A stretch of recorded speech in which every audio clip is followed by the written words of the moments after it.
Am I the a-hole for taking back my PS5 my mom gave to our cousin as a gift? I'm a 19-year-old male. My mother is 57 and my cousin is 13-year-old male. So I waited until 2021 November to try PS5. I've been trying since release. And on the 22nd of November, I finally got one. I was so excited to do everything with this console and couldn't wait that I bought another controller and so many games to have with this baby, even though I took out a bit of my time/savings. But this is also the time when people take Christmas presents into consideration, and I kept this like a present to myself. My cousin, I'll call him Joe, has autism, and I love the little dude. But I need to clarify that he's very spoiled and his parents don't do anything to teach him a lesson. He really wanted a PS5, and there were so many tantrums when he didn't get one. So to keep the peace, my mom took my PS5 when I was at school and hid it from me. I was shocked when I didn't see it there, and I really started to cry as I spent so much money for it. My mom told me that she took my PS5 to calm down my cousin, and that she'll pay me back. And her idea of paying me back is an iPad. I yelled at her for so long, saying how long it took me to get it and save up money for it, and how dare she do that and invade my space. She hung up on me saying I wasn't being myself and giving me time to calm down. But I wasn't ready to calm down. I went to my cousin's house, rang up the doorbell, took my PS5 and games. I forgot to mention she took the games as well. A £300 iPad isn't going to cover £700 worth of stuff. And then went home. My aunt tried to stop me saying how this is all my sweet baby wants for Christmas. But I didn't care and drove straight home. My whole family's giving me so much pressure, saying I should give it back as it's not my right to go against my mother's wishes. I do feel kind of bad since his family is not that financially stable, and them buying a PS5, if they can find one, will screw up some stuff. So am I the a-hole? Now for the top comments. Not the a-hole. It's yours and your mother stole it. That's a crime now. Family or not, doesn't matter. Yeah, it's sad that your cousin's family doesn't have much money, but it's still a crime to steal stuff then. My sister used to give my stuff away. I always took it back from the person who got my stuff. I told her one more time and I'll report her to the police, because it's mine. If your mother want to gift him a PS5, she can buy one and give it to him. This one is yours. My mom used to give away my stuff, so I started giving her stuff away. She never gave away anything of mine again. It's petty, but I'd love for Opie to offer one of his mother's belongings as compensation to the aunt. Not stay home, but make sure you either take it with you or lock it up every time you leave. She will give it back. I hate how families like that. You work your butt off for your things and they try to give them away. I've put a lock on the room where I keep all of my important things, so I don't have to go through it again. Lock receipts and pictures, including a photo of the receipt in your email or storage, whether it's USB drive, cloud, or both. Not stay home. However, I'm guessing your mom did this because she doesn't really understand the difference between a PS5 and an iPad. Seems odd, I know, but I've encountered situations where people think any computer-esque device is either a laptop or an iPad. Tell her to get your cousin the iPad. Tell your mom to go buy him one with her money. Good luck. Next story is titled, Am I the a-hole for not letting my cousin borrow my wedding dress? 5 years ago, I got married, and I had a costume wedding dress made by my mother-in-law. My mother-in-law has since passed in a car accident. It was so unexpected, and it broke my husband's heart. So now we are saving the wedding dress for my daughter who was named after my mother-in-law. My cousin Gigi, no direct blood relationship with my mother-in-law, is now wanting to wear my wedding dress. Her mother, and my granny are all on this warpath that this is her dream dress, and I should let her wear it. That it would be a tribute to my mother-in-law. Again, this is my side of the family and no direct relationship to my mother-in-law. Gigi was obsessed with my wedding dress when I had it, and she has already said she wanted to wear it. Gigi is not my size, much larger front and hips, so the dress would have to be majorly altered. My husband said no. He wants to have our daughter wear it when she's grown up, and have it altered for her or turned into a veil. My daughter is under a year, and my family said that's years off, and that I should let them borrow it now. My cousin has turned petty at my refusal, and has disinvited my parents, siblings, and their children. She told us because I'm costing her thousands of dollars because she's had to pay for a dress to look like mine. And she's also mad because I won't lend her my dress to have it copied because I 100% don't trust her with it. My auntie and granny have banned me from their life over this because it's the one thing my cousin has wanted since she saw me in my wedding dress. I was told if I don't do this, I'm cut off from any events my granny hosts. And my mom is too because she has raised such a selfish and entitled daughter. Not stay home. They are being ridiculous. However, please don't pressure your daughter to wear it when she's older. She deserves her own dream. Good point. A wedding dress that your dad grandmother made that your parents have been saving for you your entire life. That's a huge obligation for something that should be a personal choice. Obviously, but most wedding dresses have tons of fabric. So most can be reused as potentially anything, within reason. I have a family friend that turned her 80s wedding dress into christening gowns for her grandkids, and there's still material left over. Not stay home, but your family has inspired me. There is an amazing apartment with a terrace in my building that I have wanted ever since we moved in. I'm going to knock on their door and demand the apartment, because apparently if you see something you like, you are automatically entitled to it. Absolutely. If they stop you, they're standing in the way of your dream.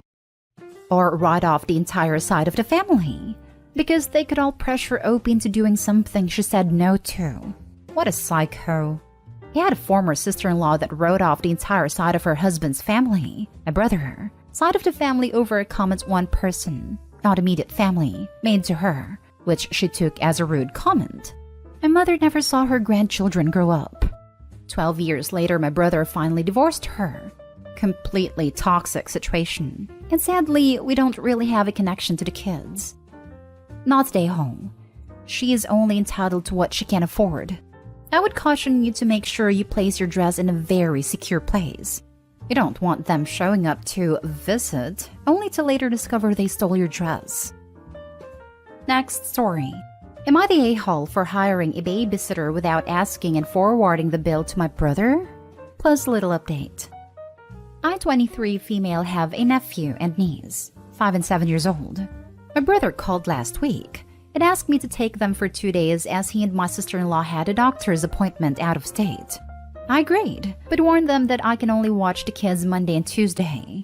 Wednesday, I had a bunch of important meetings, and I will be glued to my laptop for hours, unable to check on the kids. He said he got it. Well, Tuesday around 8 p.m., they were supposed to be picked at 9:30 p.m. My brother called and asked me to keep them another day because they got delayed and have not even started driving back. I got pissed off because if I was told earlier, maybe I might have been able to postpone most meetings or even call in sick. However, no one was at work at 8 p.m., and I find it unprofessional to cancel the same day without a really good reason. I told him to come get his kids, and he became very defensive and rude, calling me unsupportive. To be clear, they went for a tummy tuck for my sister-in-law. No real medical emergency. He called mom, but she had already gone to bed, and he had the audacity to tell me to drive 1.5 hours to her house, wake her up, and make her take the kids. I said no. We fought more with my sister-in-law giving her 2 cents in the background as well, before they hung up and stopped picking up till the next day. I found a nice babysitter the next day, thankfully, and because it was last minute, I paid $200 for a few hours. Still mad, I just forwarded a bill to my brother, expecting him to pay. My sister-in-law called and screamed her butt off, calling me a responsible witch, because how dare I leave her kids with a stranger? I was in the middle of work still, and hung up on her and just forwarded a bill to her as well. An hour later, my mom showed up at my house and took the kiddos. Now my brother is still refusing to pay, and my mom said I was petty. Things come up, and it was wrong of me not to consult them before hiring a babysitter for so much money. Am I the a-hole? Edit. I don't think I explained well everything because I am still angry. Some facts I missed. I called twice my brother in the morning to inform him of the babysitter. He did not pick up. My mom will work 1 to 2 p.m., and if I had taken the kids to her house, it would have been her neighbor, Marcy, watching them. I start work at 8 a.m., so as you can imagine, I would have had to get the kids up at 4 a.m. and run out the house at 4:30 a.m. to be safe if there is traffic. And that particular day, I worked overtime, so from 8 a.m. to 8 p.m. If I wanted to save my brother some money, I would have had to screw both with the kids' sleeping schedule and mine. Plus, Marcy was not answering at 9 p.m. We were pretty sure she could take them, but my mom confirmed this only at 7 a.m., which means my workday would have been postponed to at least 10:30 if I was to drop them off with Marcy. Hope this makes sense. Also, I work from home. I was keeping an eye on the babysitter and children. Also to add, my work is productivity-based. I have to file a report every Friday on what I have done and someone goes over it. Some days I work an hour or two, others I stay 14 hours coding. My mom knows this well, and she argued my meetings can be postponed till the next day, which they could, but it would leave a very bad impression with my superiors, as one of the meetings concerned a promotion I had asked for, and they were reviewing my projects and productivity. I am 23, this is my dream job. Maybe my work would have understood considering how chill they usually are, but I was not taking a chance. My career means a lot to me. Now for the top comments before the little update. Not today, home. How would you be able to consult them if they stopped answering their phones? It is on your brother and sister-in-law to find alternate coverage when they were delayed. But they didn't, so you had to make sure it didn't affect your job. They knew you had to work on Wednesday, and their only thought was to have you drive 1.5 hours to physically wake up your mom? Nah, I can see if she maybe lived 10 to 30 minutes away, but not 1.5 hours. They shouldn't have stopped communicating and need to pay up. This whole situation is on them, and don't let anyone convince you otherwise. Your only downfall was agreeing to watch their kids so your sister-in-law could have plastic surgery. This is the thing that shocked me the most. Have your kids. In what world would you stop picking up for well over 12 hours? What if I was not calling to fight, but for something related to their health and well-being? Yup. You don't stop communicating with a person who has your children without a really good reason. And them being told they needed to abide by the original agreement times is not a valid reason to ignore your calls or texts. Not stay home. You gave them the days you were available. They agreed to those days. They tell you 1 hour before they were supposed to pick them up you were getting stuck with them another day despite knowing your situation. For them to call 1 hour before pickup and haven't even left yet means they knew hours previous to that call that they weren't going to make it in time, but chose to not say anything until the last minute, and they wanted you to fix the situation by picking up your life doing a 3-hour round trip to wake your mom up in the middle of the night because they are irresponsible. I'd 100% put my foot down and say until the money's repaid, no future babysitting will be happening for any length of time for any reason at all. After this behavior, no babysitting, period. I spent the better part of my night panicking what to do and thinking of a very good lie for work. I maybe slept 2 to 3 hours waiting for the morning to start calling babysitting agencies, and if no luck, my manager and get an earful from him. Not stay home. They can afford a tummy tuck and several nights away in a hotel, then they can afford to pay for babysitting. You might not get the money back, but pay the sitter. Then never take their kids again. Not even 10 minutes. Oh, and tummy tucks aren't a real easy recovery. Definitely let them experience the consequences of no longer having you as a resource when she has her vanity procedure. Now for the little update. I sent this post to my brother, sister-in-law, and mom, and they all went nuts. At this point, I am being petty and a-holish, but I regress. With most people telling not to stay all here, I kinda gained some confidence to lash back further. Thank you. You can all rest assured my brother and sister-in-law are pissed our family's dirty laundry was aired on the whole wide web. Insert an eye roll because account is anonymous, and I have not mentioned any names of parties involved. I have been uninvited from Easter, and I was informed I can stick my $200 where the sun doesn't shine. Well, worth it to annoy them. Now for the last story. Am I the a-hole for not canceling my Bachelorette trip because of my sister-in-law's emergency? Last weekend was my Bachelorette trip. The hotel my friends and I would stay at was booked. We had already made so many arrangements, but I didn't cancel any of that after my sister-in-law had a health emergency and was rushed into hospital. She had a heart attack 2 days before I'd leave for the trip.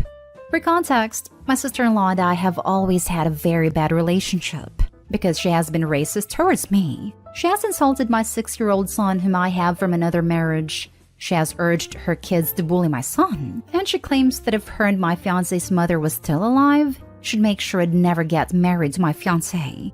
She's also tried to get my fiance to hook up with one of her friends in order to break us up. My fiance is low contact with her, but to this point, I'm completely no contact. And at the wedding, I'm simply gonna tolerate her for my fiance's sake. When she had a heart attack, my fiance told me to immediately cancel the trip and plans because it wouldn't be right of me to celebrate while his sister is at the hospital. I told him that I'm not gonna cancel a trip my friends and I have already paid for a woman who would probably celebrate on my hospital bed if I were in her position. He said I'm right, but I should cancel because regardless, it's gonna be a bad look for his relatives if I disrespect his sister like that. He said he doesn't really care. He just wants to avoid the drama of his family. I told him I honestly don't give a damn about what his relatives will think, because all of them were bystanders not doing anything or saying anything while she was horrible to me the whole time. He supported my decision, but after that, his relatives were of course mad at me and cussing me out, and threatened to not attend the wedding. Am I the a-hole? Info. Why are you marrying a man who not only lets his sister treat you this way, but who lets his sister treat your child this way? My fiancé and his sister do not get along either. She was horrible to him as well throughout childhood because they had different dads. She's the oldest one, and she didn't consider him a brother unless it benefited her agenda. They've only been low contact and only wish each other on holidays and birthdays.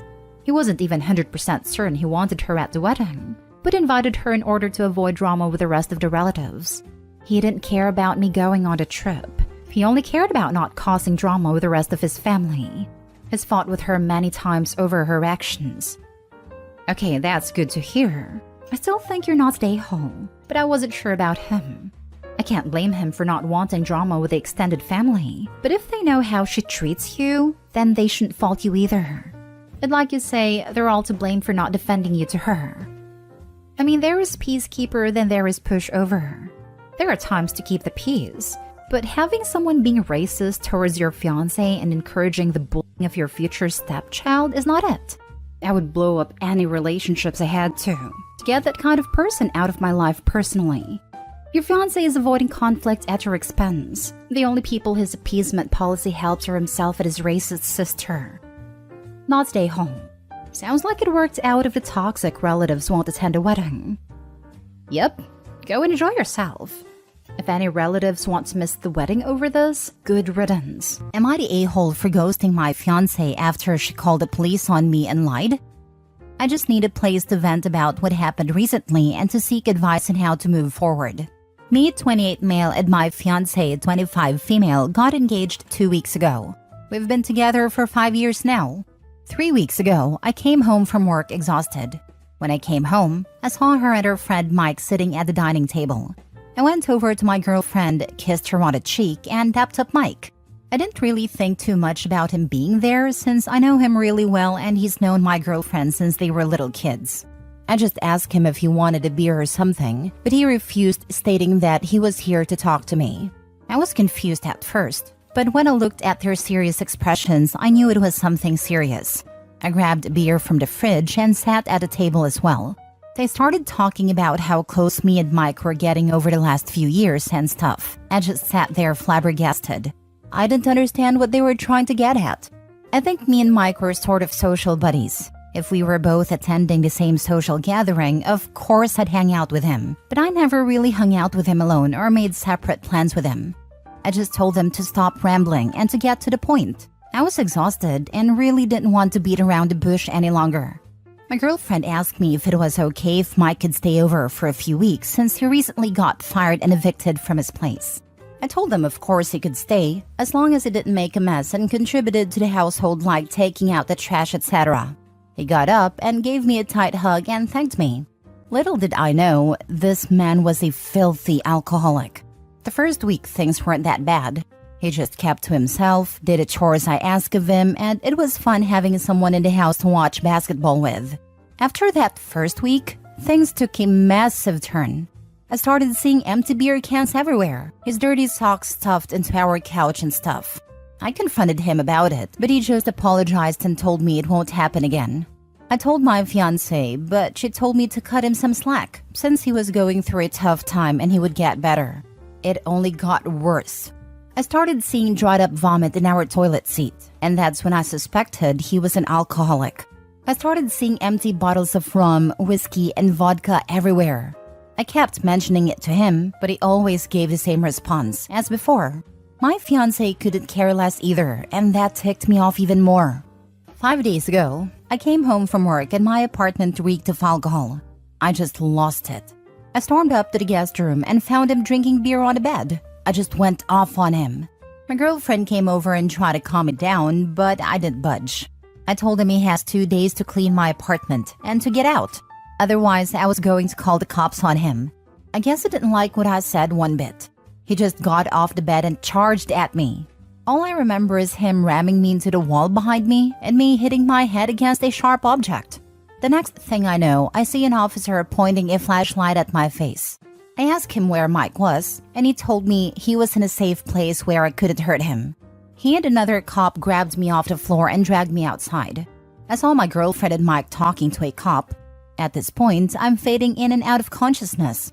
When she looked at me being escorted down the stairs like some rag doll, I wanted to tell her something, but my head just hurt too bad to form any sentence. I got put in the cop car and was driven to the station and put in holding cell. I kept asking them why. All they responded with is the "I have the right to remain silent" BS. I remember just sitting in the jail cell with my head feeling like it was going to explode any second while trying to make sense of what just happened. I remember dozing off and at some point and being woken up by a cop. He told me I was lucky they didn't press charges on me and I was free to leave. My headache felt much better at this point, so I could actually form sentences. I asked him to explain to me what happened. They told me they received a phone call from my fiance claiming I was drinking again and got really violent, and her friend had just subdued me to stop me from hurting her. I was so confused. Like, who was drinking and who got violent? He just told me the same story again.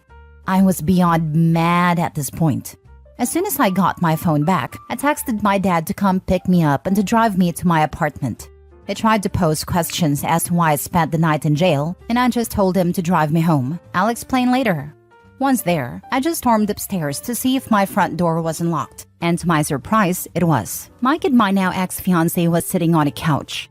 I could tell she had been crying since her mascara was running down her face.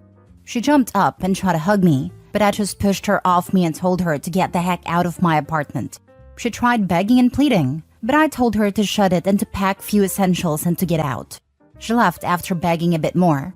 I immediately called off from work claiming I had an injury and just got dispatched from the hospital. The whole day seemed like a fever dream to me. Nothing made sense. Why did my fiancé lie to the cops? That's all I thought about all day. She tried calling me a million times, but I kept trying to ignore it until I just couldn't hold back anymore. I picked up and told her to explain everything and to not dare even think about lying to me. She ended up telling me that after Mike knocked me out, they both started to panic. She was scared of calling the cops on Mike since he was already on probation, and this would probably end up destroying his life. She told me in the heat of the moment, she made a stupid decision to claim that I tried to attack her and Mike protected her and accidentally knocked me out. Her reasoning is that I could afford it since I didn't have a criminal record, and Mike did. I didn't want to hear anymore and just hung up. She texted me all kinds of apologies and tried to call many more times, but I was done. After I started randomly throwing up, I went to the hospital the day after and found out I had a concussion and would be forced to stay home for the next month. I'm beyond hurt by this. Why would she choose her friend over me? Why did she try and ruin my life to try and save her friend? She tried coming over several times a day, but I never even dared to answer her. I've blocked her and everything. But today I got a text from her mom claiming she tried overdosing on painkillers yesterday and was in the hospital.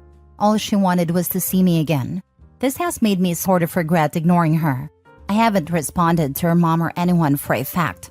The only person besides those involved who knew are my dad and my mom is taking care of me at the moment. I'm really conflicted. On the one hand, I feel like ending her for what she did, but on the other hand, I still love her and feel like she made a genuine mistake. I don't want to feel any more pain. My life is a freaking mess, and by erasing the last 5 years of it, probably would just make me end it all. I don't want to see the love of my life being buried over me ignoring her. I don't want to force my poor mother to be my free caretaker for a month. I feel like it's my fiance's responsibility now. I'm so done with everything. I'm literally glued to bed all day, and my laptop and phone are the only things keeping me sane. I start randomly getting panic attacks and start shivering uncontrollably. Please, what should I do? Am I the a-hole for ignoring her and making her idle? Should I allow her to come see me? Now for the top comments. Hands up who thinks she's banging Mike. She's definitely banging the heck out of Mikey. An unemployed, drunken, evicted mofo on probation. What a prize. Shaking my damn head. She definitely chosen wisely. Not the a-hole. Seen it a million times. These kinds of women crave validation and attention, and you can't possibly compete with someone who doesn't have to do literally anything all day. They can just sit there and give them attention and reaffirm all of the things they say until boom, second boyfriend. When Mike injured your head, they should have called an ambulance.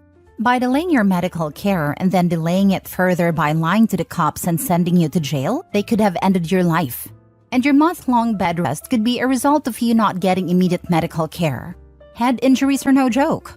I would be getting her to admit everything via text and then pressing charges. Also, if you were arrested, there's now an arrest record for you. Not the a-hole. She's messed in the head and also probably banging Mike. You got lucky and dodged a bullet. She picked Mike over you. If you believe that she is truly suicidal, then you should call the authorities to where she is. Be careful. You now have a paper trail that you beat her. So if you let her come over, she can play the same card and you will go to jail. Doubtful she's really suicidal. Most likely she took some pills, but much less than a fatal dose in order to use her suicide to manipulate OP. It's a cry for attention. If she tries to blackmail OP with self-harm, he needs to call Adult Protective Services. No. OP can just continue with no contact and there will be no way to hear if she's thinking of suicide or not. Plus, block her family too. If she's living with them or in touch with them, they are the ones to call police for wellness check. If she is/pretends to be suicidal, he should just stay away from her. Next story. Am I the a-hole for being happy I won't be a father? I, 24 male, casually dated a girl, 23 female for like 5 months, and even though she was on birth control, she ended up pregnant. Now, I have no desire to be a father, so I asked her to terminate the pregnancy and told her if she did not, I would not be around during the pregnancy and would want to do a DNA test after the birth before I would contribute anything at all. Well, she decided to keep the baby for some reason, even though neither of us were in the financial position to take care of it anyway. I was very annoyed with this and broke off contact. At 4th month, she had a miscarriage. I was informed about it by her friend and was told she was heartbroken. Now, I have empathy for the physical pain she has to go through, but the result was very beneficial to me. And honestly, I was quite happy I no longer had to become a father. Me and my buddies went out drinking to celebrate, did some toast to the fact I would not have to be a father, and basically word got around that we had done that, which eventually reached my ex and her friends. Now she and her friends have been harassing me and my friends for being happy about her miscarriage. However, as I see it, we did not specifically celebrate her miscarriage, but the fact that I was not gonna be forced to be a father. And I feel like it's something that has nothing to do with her really. So Reddit, am I the a-hole? You get 2 judgments from me. Not the a-hole for being happy about the fact that you're not going to be a father. You weren't ready for the responsibility, didn't want the responsibility, and weren't in the financial position to become a father. But you're the a-hole for how you went about showing that happiness. Now, if you were to have celebrated at home and took a shot with your friend, here's to not being a dad, that would have been okay. But the fact is that you went out in public and toasted to the fact that this girl is dealing with a miscarriage. And that, my friend, is just in really poor taste. This is the fair assessment here. You're not the a-hole for being excited you aren't a father. You're the a-hole for celebrating how you did. Next time, don't celebrate the messed up thing that caused it to happen. Just celebrate that you aren't a father. Hopefully there isn't a next time, and if you get somebody pregnant again, you'll be ready for it next time. Also, just for the record, there are a ton of contraceptives outside of birth control. It's not just on the woman to use contraceptives if you don't want kids. Lol. You have to take an equal part in that. I always tell my brothers the same thing. They throw out the, but it doesn't feel the same if you use a rubber. But here's the thing, like I said, there are options for both women and men. And at the end of the day, do you want it to feel right and risk popping out a kid you aren't ready for? Or are you going to suck it up and further prevent a kid from coming into the world? Food for thought. Anyway, have a good day, OP. And please, if you get the chance to legitimately apologize, you should. If you don't want to be a father, then get a vasectomy or wear rubbers. You need to become responsible for your own birth control, sir. He is 100% responsible for where his seeds ends up. When he chooses the climax inside of a woman, he has chosen pregnancy. Even if she is on hormonal BC, has an IUD or anything else, he is choosing to risk pregnancy and deserves 100% of the consequences. If he does not want to risk pregnancy, he should get a vasectomy and or use rubbers. Yeah, it's completely irrelevant if their partner has an IUD or busy pills or whatever. If men don't want to risk pregnancy, they should always be wearing protection, 100% of the time. Last story. Am I the a-hole for using hall passes my wife gave me? Okay, I am in a tough situation right now. My wife had a 6-month affair in the 7th year of our marriage and got caught. It was a shocking and devastating thing, obviously. She offered me one hall pass for each month of her affair. It took years of marriage counseling to get back where we were previously. I used the hall passes my wife gave me at the beginning of the reconciliation. I slept 3 times each with 2 different women without my wife knowing. When she gave me the passes, she put several rules. 1. She should not know the use of hall pass unless she asks. 2. I should answer her questions honestly and in detail if she asks. 3. Protection is a must. 4. No emotional connection.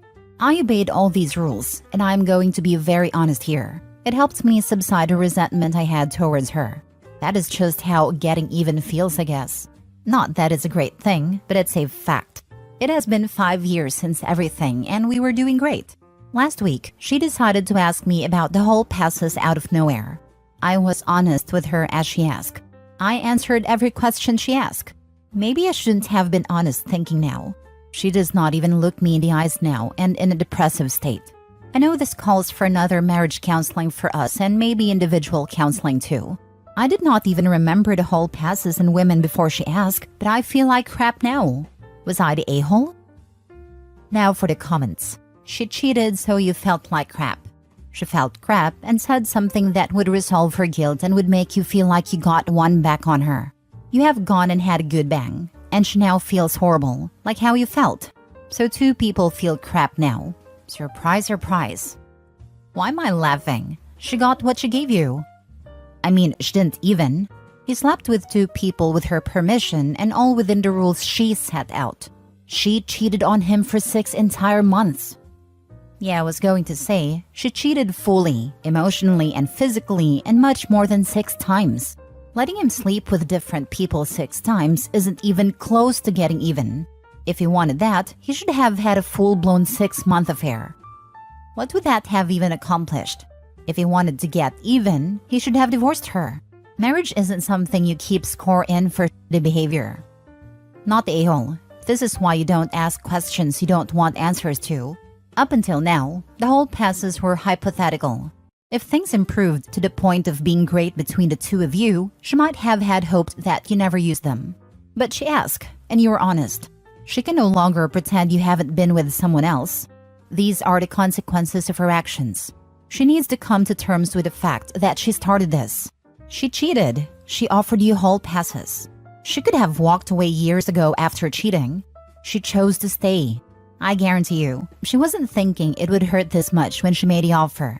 She was probably desperate and willing to do anything to get you to stay. I know you were not asking for advice, but I highly suggest you book the couples therapy ASAP. This isn't a typical case of cheating. You are both adults that came to an agreement. How you navigate your relationship going forward is up to the both of you. She didn't think he would use them. They were the empty words of a cheater. Yep, manipulative cheater doing what they do best, then getting upset over it. He still has no idea how much he cheated. Catching your partner once doesn't mean they cheated once. Doesn't mean they stopped cheating either. I love the no emotional connection rule when she had a 7-month affair. She's just an all-around terrible person. Yep, you can't have an actual relationship. That would be unfair to me. You're a totally faithful wife who would never do that. Honestly, I'd actually be angry as hell at her reaction. Why are you upset? Did you give me these whole passes believing I'd never use them? Were they a tactic to manipulate me back into this marriage? Did you never care for my feelings or the damage you did, and this was just another lie you made to get what you wanted? Am I the a-hole for breaking up with my girlfriend because she's friends with a guy who cheated with her? My girlfriend has this male friend. Let's call him Mike. Mike is recently divorced. The other night, I was hanging out with some of my girlfriend's friends. My girlfriend wasn't there, by the way. One of her friends brought up Mike and how the divorce has been hard on him. Another friend said it was his own damn fault for sleeping with girlfriend's name. I was like, whoa, what? I asked for more details, and turns out Mike slept with my girlfriend while he was married. His wife found out, and then they divorced. This happened about 1.5 years ago. I've been with my girlfriend for about a year. I talked to my girlfriend the next time I saw her. I took a couple days to digest the information. I did text her that I needed some time for myself, and I'll talk to her when I'm ready. Next time we meet up, I decided to break up with her. See, she's still close friends with Mike, as they hang out regularly, both group and one-on-one. I wasn't crazy about it, but I figured I should trust my girlfriend. Until now. I realized I was too uncomfortable with her friendship now, as well as the fact she never mentioned this to me. She asked why, and I told her the truth. I told her I don't like that she's friends with Mike with this new information, and that I wasn't gonna tell her who she can be friends with, but I'm not gonna be part of this. My girlfriend yelled at me and said that if I ask, she would stop hanging out with Mike. I still decided to break up, but to be honest, I don't think my girlfriend would take me back even if I changed my mind at that moment. I guess my question is twofold. Am I the a-hole for my reason to break up with her? And am I the a-hole for not asking her to cut off Mike or giving her a chance to? It's a bit late now, but I'd still like to know. Now for the top comments. Not the a-hole. Good move. If dude was sleeping with a girl while he was married, what do you think is gonna happen when he is now divorced and girlfriend is still hanging out with him one-on-one, which is pretty much a date in every continent? And she's yelling at you for feeling WTF? She deserved to be dumped. That is the kind of thing that should have been done long ago on a girlfriend's part. Before being exclusive with OP, she should have shared this information with him and cut Mike off on her own.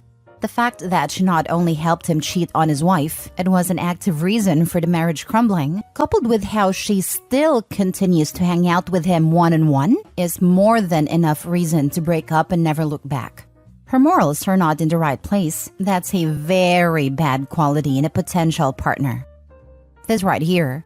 OP was never given a chance to make an informed decision. Girlfriend lied by omission and held that lie for a year.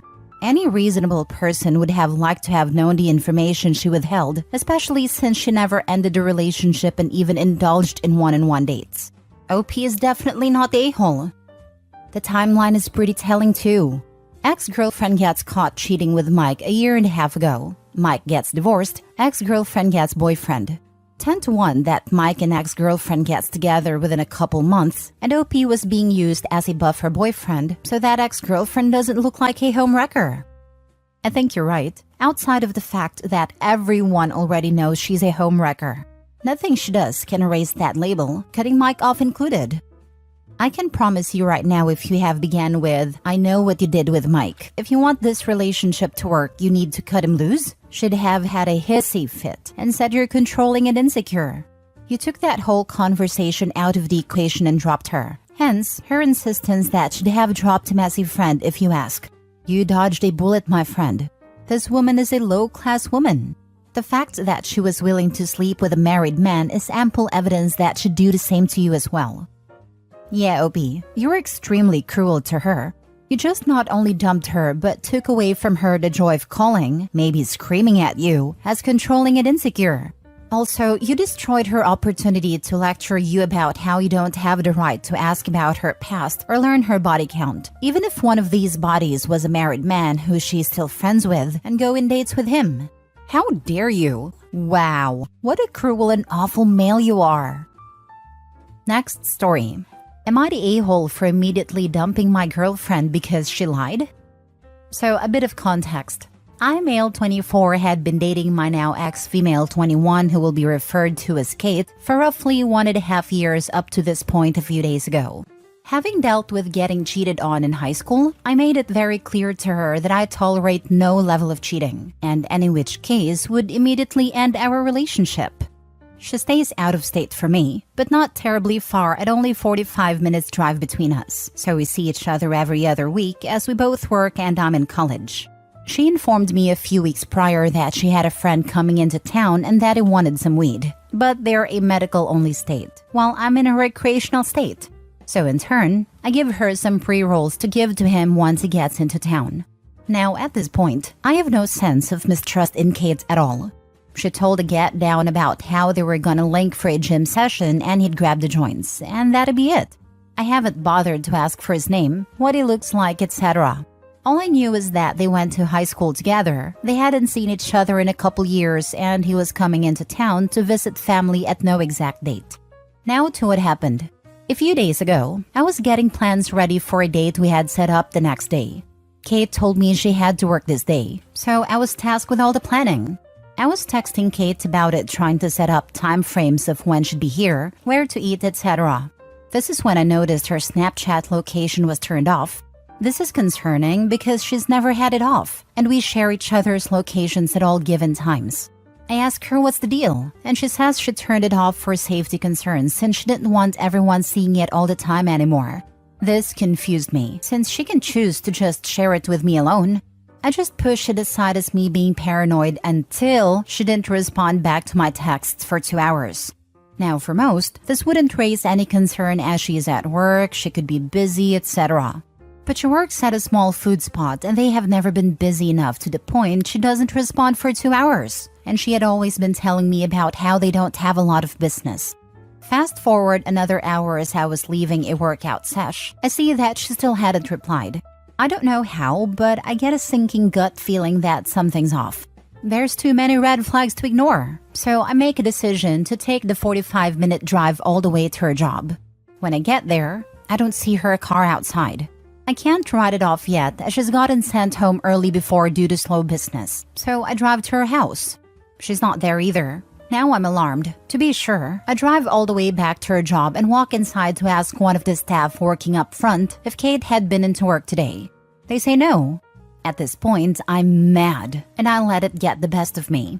Once I step outside, I immediately text her that I never want to see her face ever again, and I drive home. In this hastiness, I forget that same food spot has a second location, and that she's sometimes been staffed there, but hasn't been recently, which is why it slips my mind. I get home and I'm still pissed, but I realize I could have been wrong and acted out too soon. Until she finally responds to my texts, right at 10:07 p.m. that she just got off work.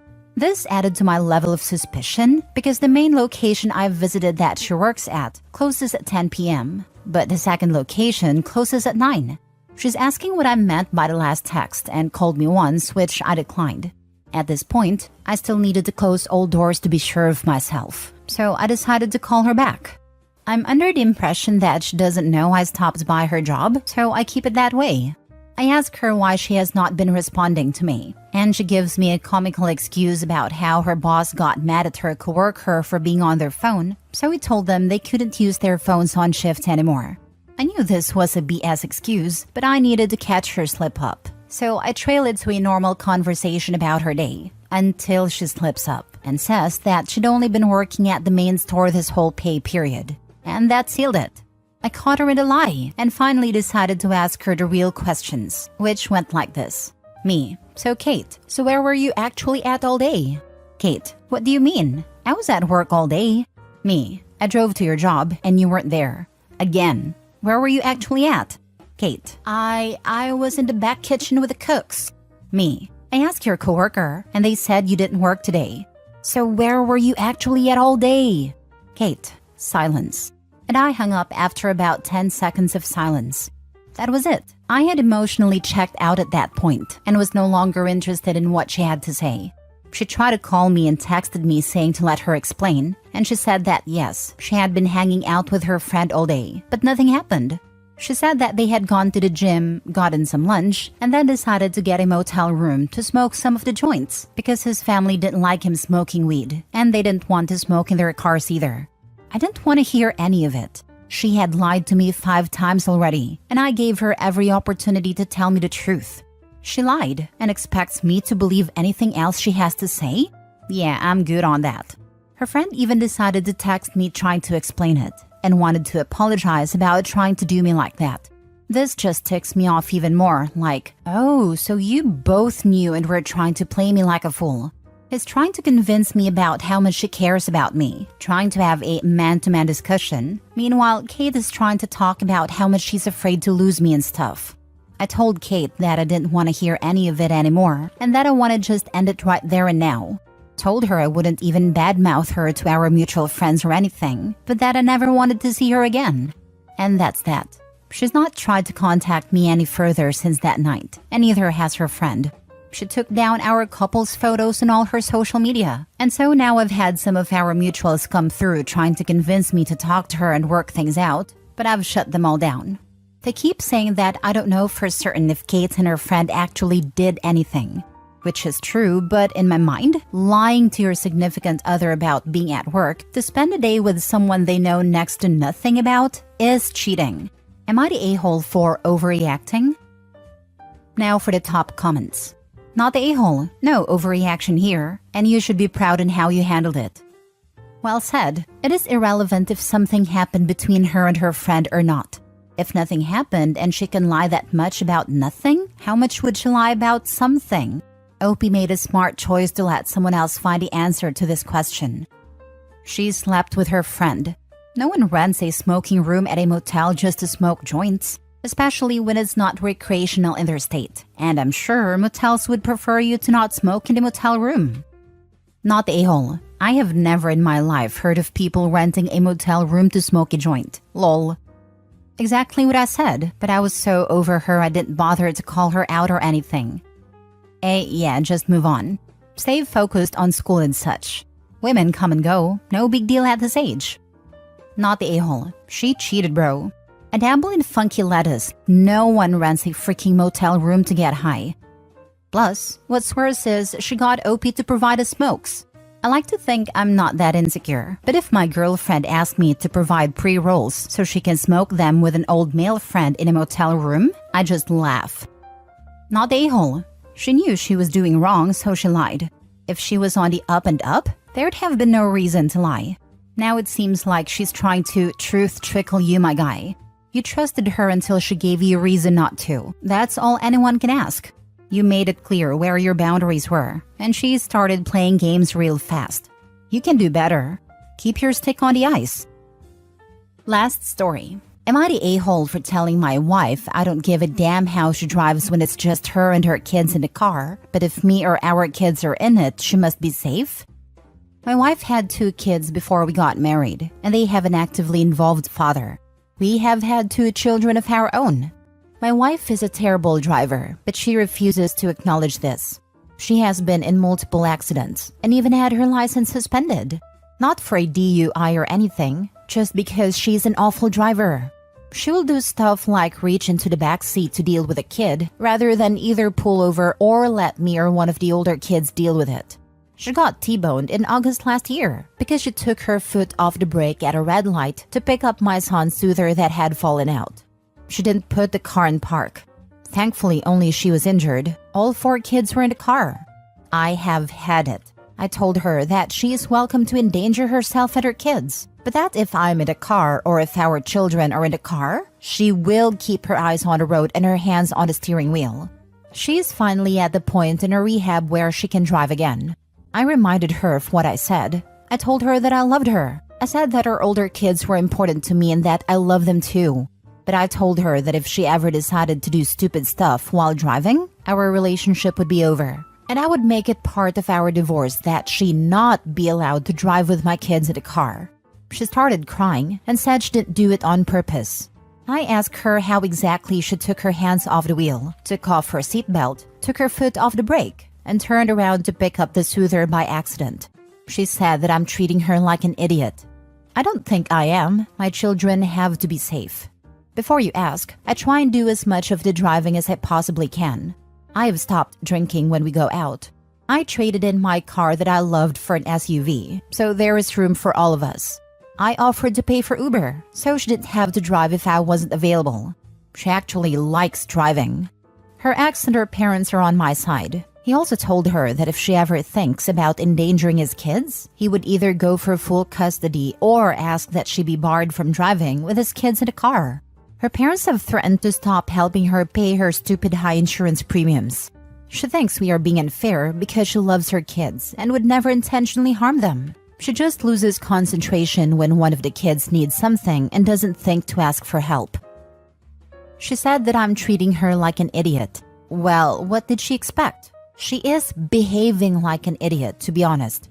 Her intention, doing it on purpose or not, is not relevant here.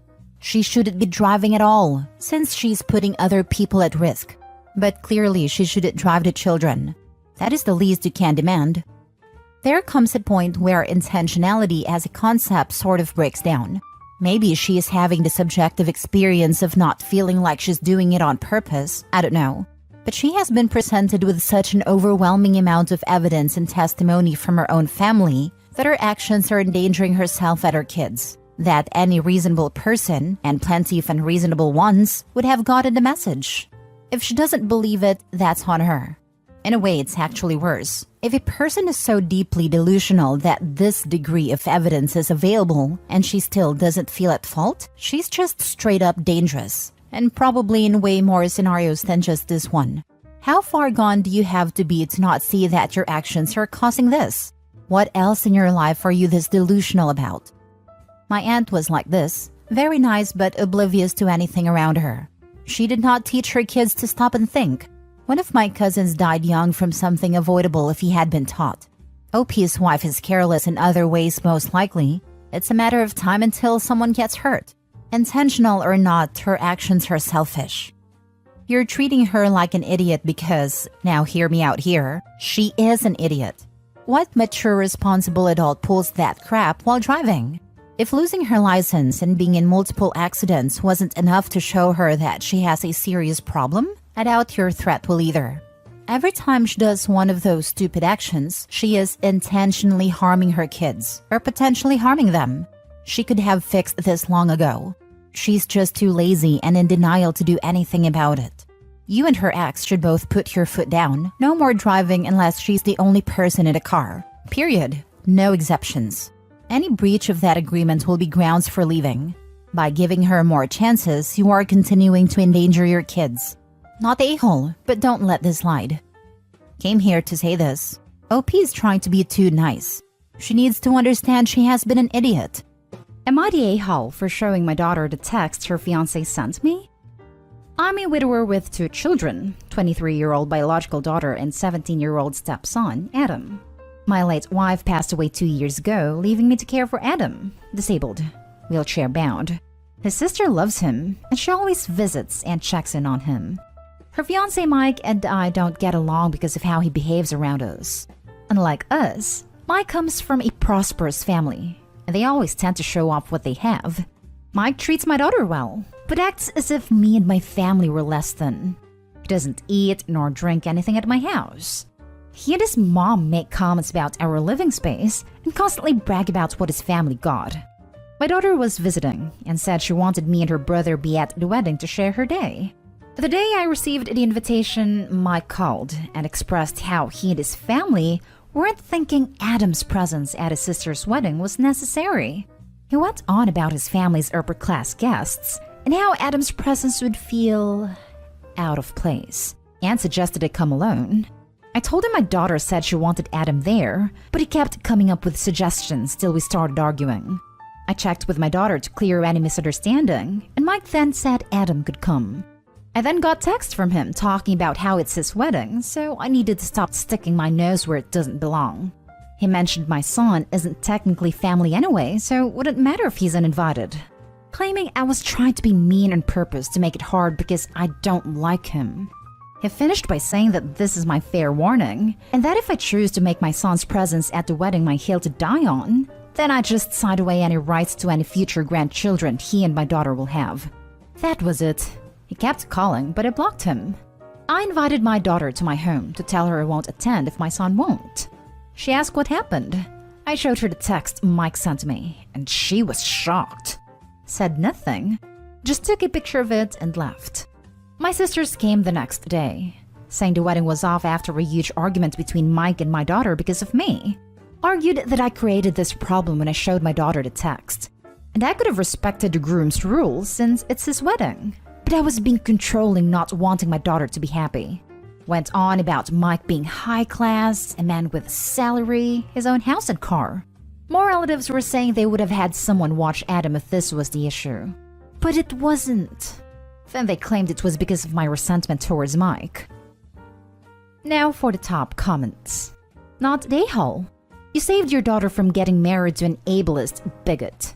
It was much better for her to find out what it's really like now than after they're bound together by legal paperwork. Holy cow, this! Imagine how she would feel if she didn't find out until after marriage, or worse, after kids. She cares about her brother, and her fiance showed his true colors. Better to find out before it becomes more complicated to leave. Not a-hole. Not a-hole. Oh, hell no! Don't let your daughter marry that prick. If Opie prevented daughter marrying Mike, he'd be just as bad as Mike.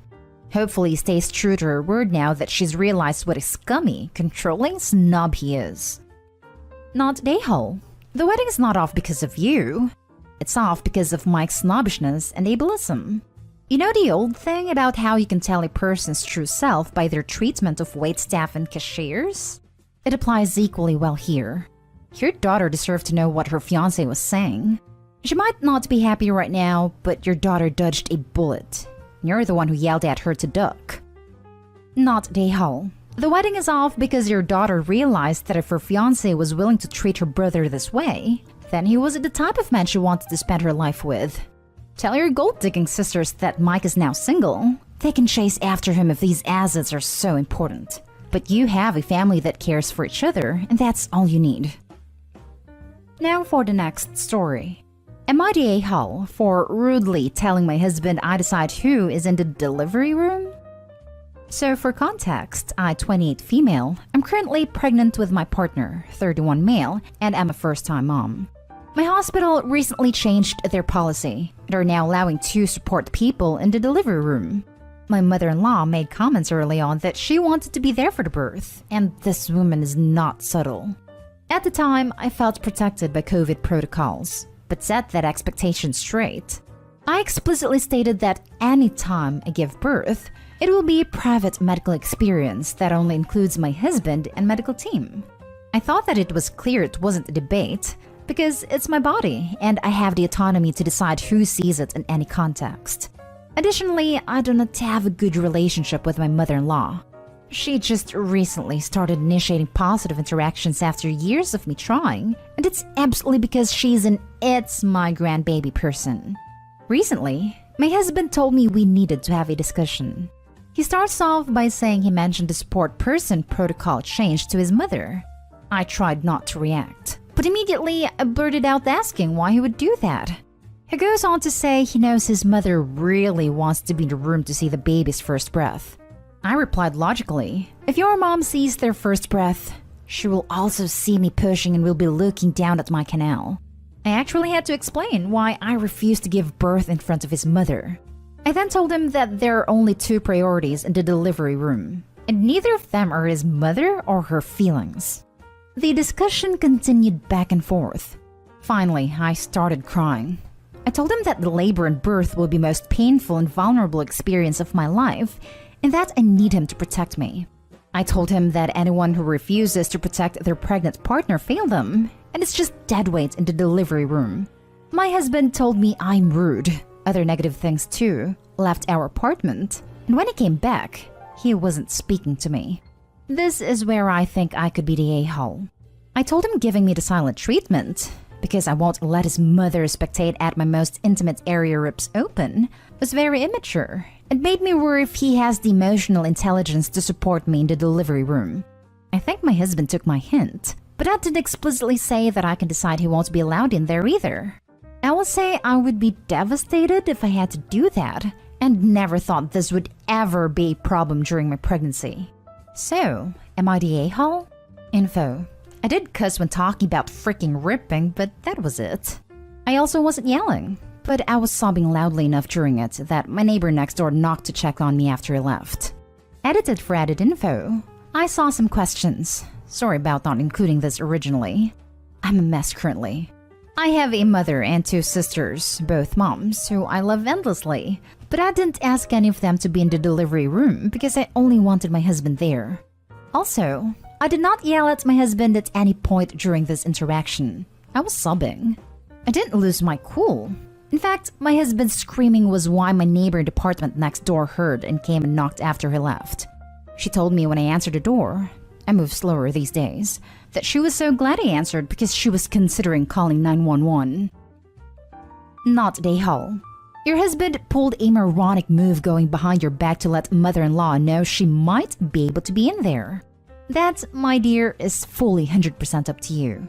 In fact, I think you need to let the staff know that under no circumstances is she allowed in the room. Give them a close-up mugshot of her. This 100%. If possible, let them know ASAP, so that if she tries to get in on the day, they can kick her straight out. I'd skip kicking her out and go straight to having her arrested. Not Dayhall. This is insane. Hold your ground, Opie. Ask your husband how he'd feel if your dad chaperoned a future vasectomy. You know, to provide support and coach him through it. Some people need analogies. Not Dayhall. What is with all the mother-in-laws in the world suddenly deciding they need to see the birth of their grandchildren? No mother-in-law I've ever met thought she deserved to be in the delivery room. It's completely up to you who is in the room. But beware, she might try to sneak in.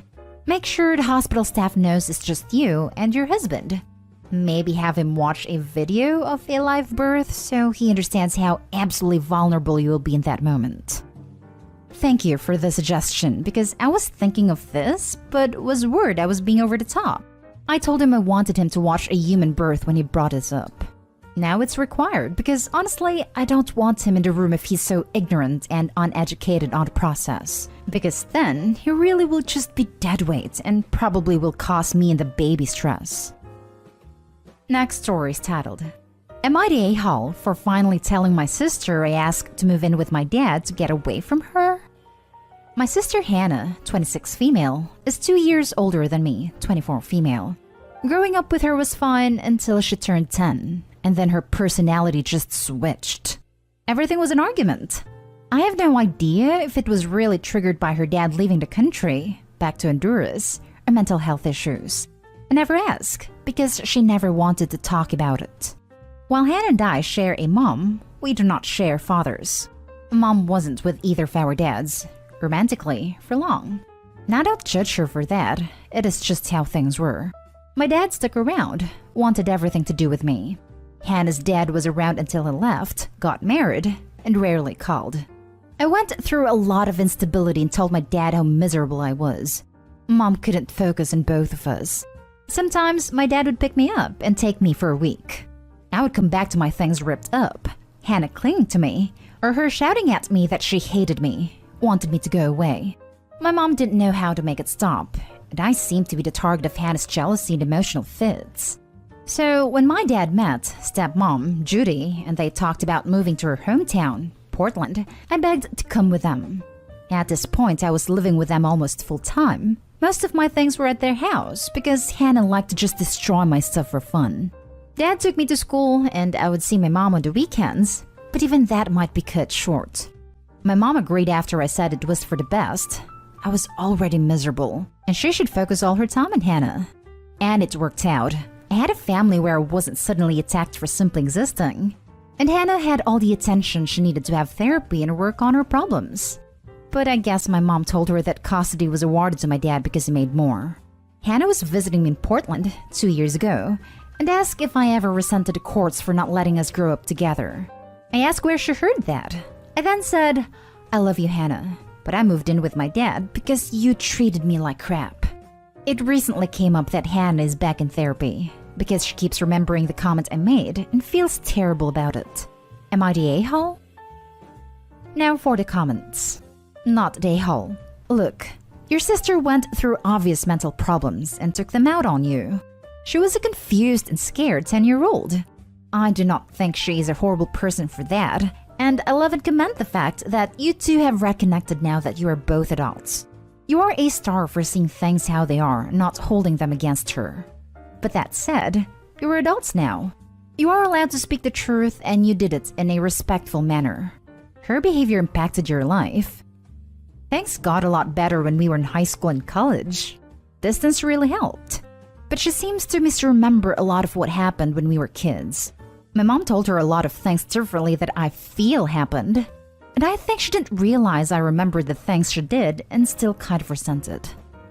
She might remember them less vividly or completely blocked them out since she was only 10, and your mother has been sheltering her. I mean, I hardly remember anything from when I was 10. You? That does not mean your feelings are not valid. People doing horrible things to others are much more likely to forget what they have done because they are not the ones who got hurt. It is not a shame to remember this, as long as you do not do it repeatedly / hold it over her. I hope you got some therapy / help with this as well. Stay safe. Not the a-hole for being honest with her as an adult, and she probably needed therapy anyways. I honestly don't know why she stopped. She gets emotionally irregular if she doesn't go and talk stuff out. Now for the last story. Am I the a-hole for not giving my daughter the basement suite after I renovated it only because she refused to give up her room upstairs? I've been remarried for 2 years now, and we recently had a son. I also have a 14-year-old daughter from my first marriage, and a 12 and 9-year-old stepsons. When my wife was 5 months pregnant, I asked my daughter if she could swap rooms with my stepsons. We had only 4 bedrooms at the time. My daughter had the largest room. Our plan was for my daughter to take the second largest room, my stepsons to share her larger room, and convert the smallest room into a nursery. I thought this was a fairly reasonable ask, but my daughter made it into a huge fight. And worse was when my ex got involved, who then threatened to take me to court to reduce my custody of my daughter all over a room. This caused way too much stress at home, and I gave in, which I do regret now. But I then proceeded to renovate the basement suite. With my father's help, the basement now had the largest bedroom with a lounge and a full bathroom. It's very easily the nicest part of the house. The kids then started fighting over who would move down there.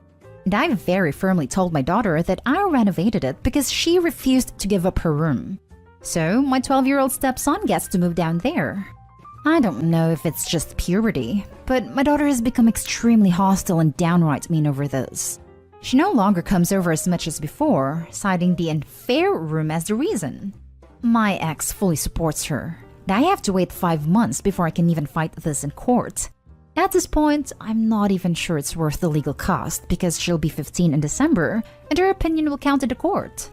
Am I the a-hole for not giving in to my daughter's frankly bratty demands? It's killing me that my daughter feels like I'm pushing her out of the family. But I want to stay true to what I think is right. All attempts to get us in family therapy has been denied by my ex. And my poor father now feels terrible because he's being partly blamed since he helped with the renovations. I don't think you are an a-hole, but you haven't handled this well. Your daughter is in that awkward teen phase, and if the initial room was always hers, assuming your wife and stepsons moved into your house, then I can totally see her feelings displaced in favor of the new family and the new baby. I think it depends on how you ask her and explain the situation. She now sees a nice fancy room downstairs and her stepbrother get it and feels further punished.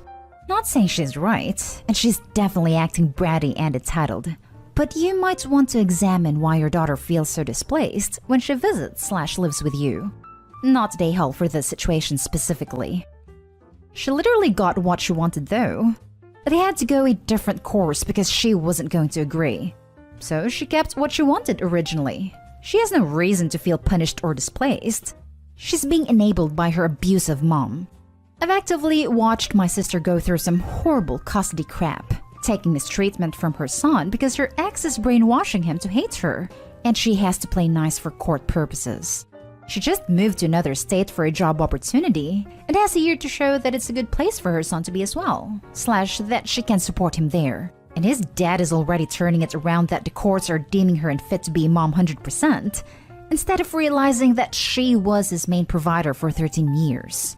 When it comes to manipulative exes and courts, there's no good way to handle this mess. I think Opie did everything they were supposed to do, to the point where he didn't force his daughter to move when she didn't want to. Daughter is being brainwashed by mom, plain and simple. Parental alienation is what I'm looking for. 100%. Also not day-hole. Not day-hole. If there is one here, it's your ex. Your request of your daughter was reasonable given the dynamics of the children in the household. At 14, she's old enough to understand this, but it sounds like there are other things at play that are influencing her behavior. The divorce, your ex poisoning the well, trying to blend families and her feeling pushed out, that make me empathetic towards her.